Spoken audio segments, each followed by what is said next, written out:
Welcome to Judge of Ghana TV. Akwa Baba, Judge of Ghana TV so. 2 weeks ago, Energy Minister John Jinapor told Joy News that Car Power was threatening to shut down their plants over unpaid bills. I received a letter from Car Power. They are threatening to shut the plant in 7 days. Why? Unpaid bills that we inherited. We've been trying every way we can to engage them so that they will give us some briefing space. But they simply will not budge. Now, he says the sector is days away from darkness with only 2 days of fuel left in stock. Frank with you, Chairman, today as I sit here, this morning my headache is how to get the next parcel of liquid fuel. The fuel we have to take us 2.6 days. We've placed order for fuel, but it has to be paid. We've procured some fuel on credit and working with the Ministry of Finance to pay. But the truth is that the Ministry of Finance also has its limits. And so we'll be going to Cabinet to discuss how we can improve on the sector. And that is why we are pushing for some private sector participation in ECG's operations. Ghana's energy sector is now on life support. The sector minister, John Jinapor, is projecting that energy sector under recoveries would hit 30 billion cedis by the end of 2025. He says government needs over $1.1 billion to keep the light on. Yet, the sector rakes up to a 2 billion cedi deficit every month. ECG is unable to collect all the money. So you're having a deficit of about 2 billion cedis every month when it comes to ECG's collections. When you add that deficit and you add the fuel, which is not part of the pass-through, you are looking at over 30 billion. Car Power has just sent us a letter that by 18th, they will shut down the plant because we owe them more than $400 million. IPPs alone, we owe them $1.7 billion. It gets worse. The World Bank's $500 million guarantee has already been drawn down, with only $50 billion left. The government is now using oil meant for national revenue to pay off energy debts. But the ranking member on Parliament's Energy Committee, George Kwame Abuaji, says some big businesses are to be blamed for defaulting on their power bills, while the country sinks further into debt. Most of our companies in this country, a lot of them, they don't pay electricity bills. A lot don't pay. And transmission losses also is another factor, which the minister has to look at it. We are currently at around 29 to 30% transmission losses, whereby the OECD or the international sectors, their transmission losses is around 8 to 9%. With a couple of days of fuel left and no clear financing solution, the sector minister is set to make a last-ditch effort to secure funds from cabinet to avoid a national power shutdown. The clock is ticking away. Enti, John Jinapor, my question to you is, who you Mr. Settings ana? Because how? Within 24 hours, was it Kaneni na bendundum or Ghana ha? Within 24 hours, oh, I resolve it. Bibi okay. Sana odi ye. On 7 January 2025, inaugurate John Dramani Mahama. Ubeka say within 5 days, can never be dundum. Sa Nemana Woyene is alarmist, it's causing fear and panic. Piasso. I think that there should be some training. Chief of Staff, there should be some training for these government appointees. Some sort of communication training and some orientation so that they do things that don't cause fear and panic. Because if I or you did what John Jinapor did, by now, the police will call us for questioning. Because they'll say we are causing fear and panic. Now I say, John Jinapor, yeah, okay, and you're okay. Because to me tell me, say, what problem?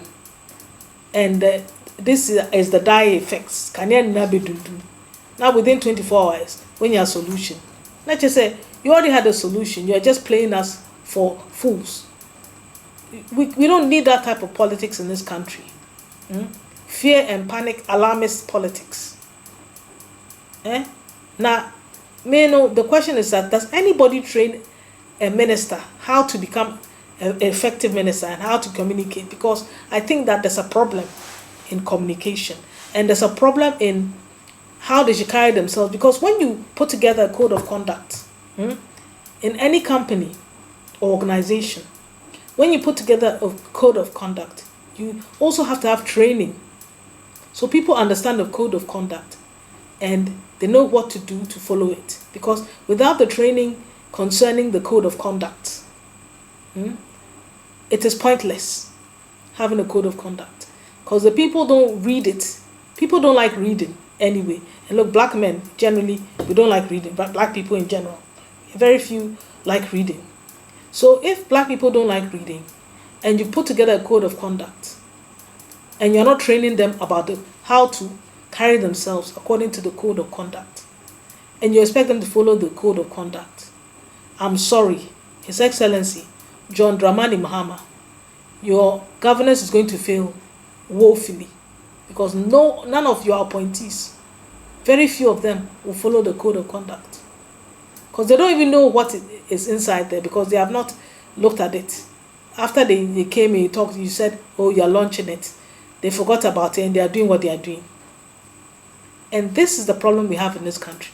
So, Chief of Staff, Julius Deborah, His Excellency, Honorable Julius Deborah, please do an orientation, because settings are John Jenapo, it just said they have not trained him properly on how to communicate effectively without causing fear and panic.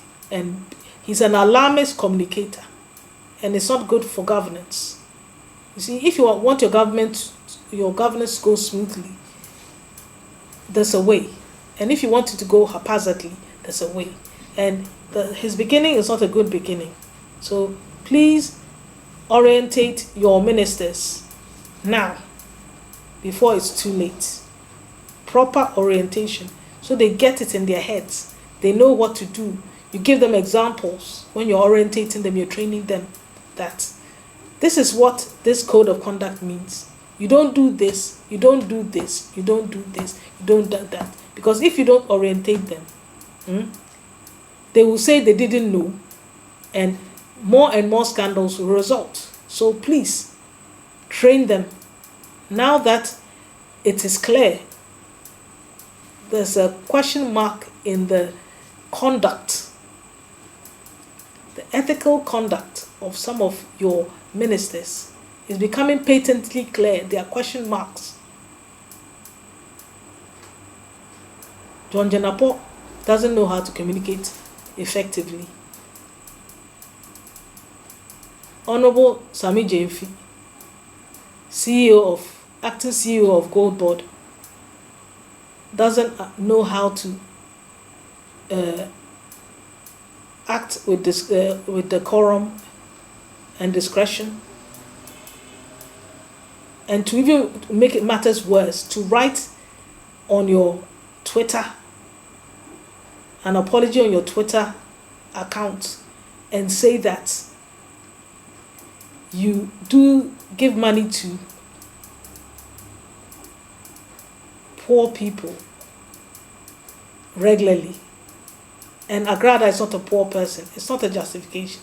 That means that there's been a failing in communication, even in the apology. That means that